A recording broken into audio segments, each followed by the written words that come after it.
he knows what he's doing, and he's got all the tricks of the trade, and he seems to be the paternal figure over all the others.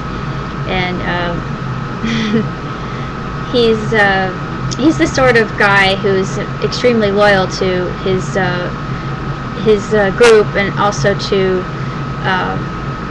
the military itself. So, you know, but we figure out that the government is not such a great thing after all. Yay! Isn't that a surprise? But anyway, I really enjoyed this movie. I just thought it was wonderfully done, and just superbly acted. And if you stick around for the end, there's a little surprise with Face and Murdoch. It's really funny.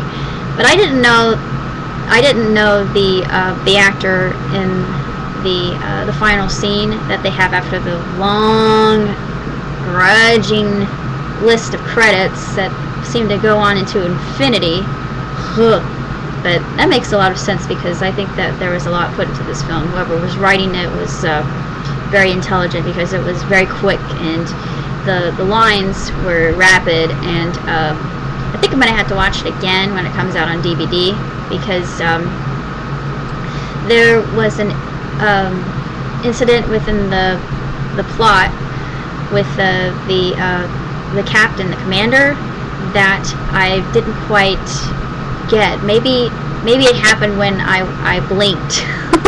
I don't know. The movie moves very, very quickly, so it's a wild ride. It really is. It's just really spectacular. It just comes at you at such a fast pace, and I definitely think there'll be a sequel to it, because they leave it open for a sequel, particularly with Face and Charissa. So, 2 thumbs way up. Go check out A-Team.